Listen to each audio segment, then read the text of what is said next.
I know marami po kayong ginagawa dyan sa Department of Agriculture, pero nasa magkano na po ang halaga ng pinsala sa sektor ng agrikultura kaugnay ng pananalasa po nitong bagyong Christine, merong Leon at ngayon yung Marce? Ngayon, nasa 6.8 billion na ang pinsala sa bagyong Christine. Yung Leon at saka Marce, iniintay pa namin yung mga detalye. Pinakamalaking pinsala niya ay naitala dito sa ating rice subsector at mahigit 5 billion pesos yan. Sa mga rehiyon, lubhang naapektuhan ang Bicol region. Almost kalahati nung 6 billion ay nandito na tala sa Bicol region. In particular sa probinsya ng Camarines Sur at 1.8 billion pesos. Sumunod ang Mimaropa, 750 million, yung Region 1 nasa 650 million at itong Cagayan Valley nasa 620 million. Ang ating high value nasa 800 million ng losses. Ganon din yung ating fisheries sector na sa 500 million pesos ang naitalang damage ninyo. Okay. Asek, kamusta ang pamamahagi ng ayuda sa mga magsasaka na naapektuhan ng mga bagyo? Nasa magkano na po ang ipinamahagi sa kanila at anong mga tulong ito? Commissioner, una po doon sa indemnification natin, ang tinatawag na insurance doon sa mga affected na mga farmers at fishers, nasa 667 million pesos yan. Naglaan din tayo ng 542 million na tawag natin yung mga preposition ng mga binhi para pag ready na uli sila magtanim ay pwede na silang magbalik uli sa ating mga sakahan. Ganon din yung ating 1 billion pesos na quick response fund para sa rehabilitation and recovery ng mga affected na lugar at yung ating 500 million pesos na survival and recovery loan. Tag 25,000 pesos ito, Commissioner, doon sa mga gusto mag-avail nitong programa nito. Just recently, ang ating Pangulo ay nagpunta sa Bicol.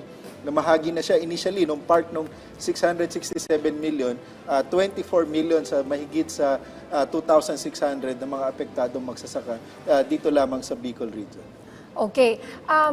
Ano po ang update dito sa minention nyo lang kanina, no? Itong indemnification mula sa Philippine Crop Insurance Corporation para po sa mga magsasaka at mangingisda na tinamaan ng bagyong Christine. May datos na po ba tayo para naman sa mga apektado po ng bagyong Leon? Doon sa bagyong Leon, ongoing dahil kakatapos lamang itong Marce ay ongoing pa. Pero kay Christine, nasa 86,000 na mahigit na mga magsasaka ang nakatakdang makareceive.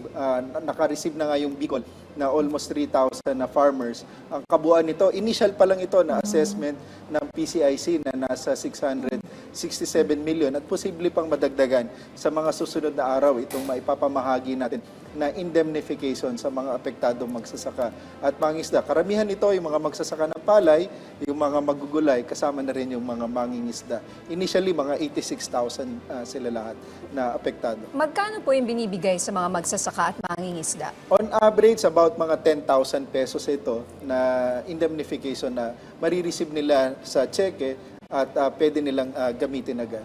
Doon naman sa ating tinatawag na survival and recovery loan, 25,000 pesos naman ito na cash din na ma-receive nila. Ano pong kaibahan nung tatanggap ng 10,000 doon sa 25,000? Doon sa 10,000 na indemnification, ano yun? Parang sa kanila na yon, cash na yon. Yung dito sa survival and recovery, ito ay credit facility na walang collateral, walang interest at babayaran nila in 5 years na maluwag na marireceive nila. Cash din ito, Nina. Alright. Dahil naman sa sunod-sunod na bagyo ay naitala po ang pagbaba sa agriculture and fishery production. Ano po ang ginagawang hakbang ng DA para tugunan ito? Tama yun, Commissioner. Lumabas yung huling datos nitong third quarter at bumaba ng 3.7%. Dala na rin ito yung mga sunod-sunod na kalamidad. Magmula pa sa El Nino noong January at ito nga, nasa letter M na yung bagyo natin. At dahil may La Nina tayo, mas malalakas yung bagyo at mas maraming tubig na dala. Kaya grabe yung pinsala sa ating mga sakahan. Nasa 800,000 metric tons na yung naitalang losses sa rice sector pa lamang. Kaya pursigido tayo na makabangon muli yung ating mga magsasaka. Patuloy yung pagbibigay natin ng mga assistance at ang mga makinarya at yung ating irrigation systems ay lalong palalakasin. Kasi importante na joint effort kasi itong irrigation pwede ring magsilbi na impounding ng tubig para flood control at irrigation facility. Ito yung mga tinututukan ngayon ng ating pamahalaan, Nina and Commission. Sir, nung isang araw nandito ang NIA, National Irrigation Administration, pinag-uusapan po namin itong pagbabago ng cropping calendar para po sa mga ordinaryong tao. Paki-explain nga po itong sinasabi nilang game changer daw kapag ito ay na-apply ng ating mga magsasaka. Tama yun niya, napaka-importante itong impormasyon na to dahil yung ating bansa, dinadalaw yan ng 18 to 21 na bagyo every year. And 4 or 5 dyan, hanggang 8, very destructive. And normally they happen during the last quarter of the year. So, ang may problema yung wet season na planting calendar natin. So, gusto natin mas maging maaga yung pagtatanim para pag nag-harvest tayo, hindi tayo tatamaan ng 4th quarter. Ang critical dito, yung availability ng irrigation water.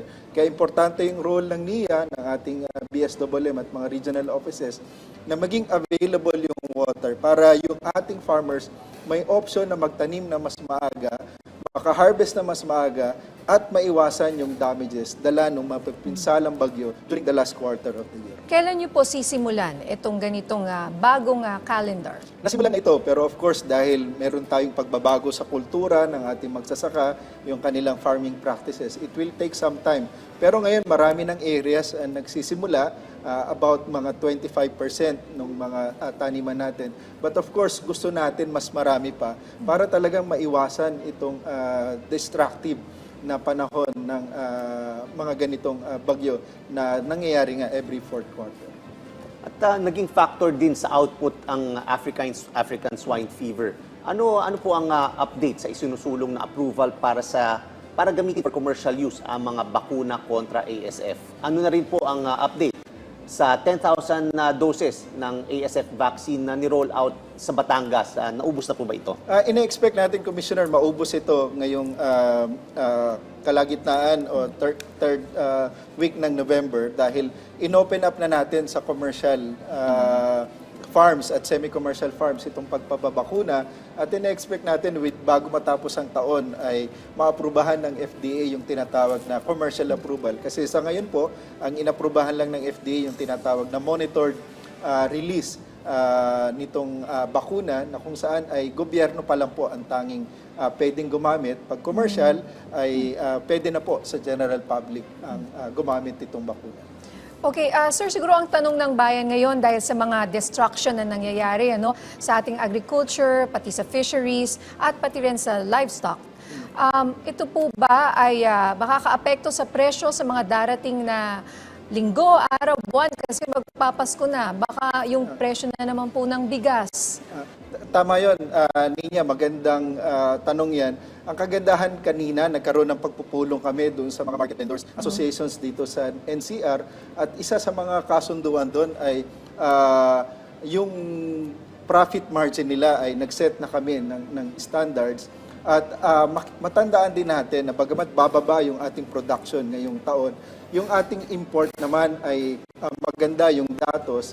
Mid-October, nasa 3.8 million metric tons na tayo. At nagpapasalamat tayo sa Pangulo dahil sa EO62, yung taripa from 35% to 15% na makakatulong para ma-stabilize ang presyo ng bigas dahil mas dadami yung import at mas magiging magdudulot ito ng stability ng presyo at hindi magkukos ng pag-surge ng presyo. Bagamat bumaba yung production, maganda yung import data natin at mababa na rin ang presyo ng imported na bigas sa international market. So, malaking tulong ito sa kabuuan na stability ng supply at presyohan. Alright. Good to know, ASEC Arnel. Maraming salamat po sa mga update mo sa amin mula sa Department of Agriculture.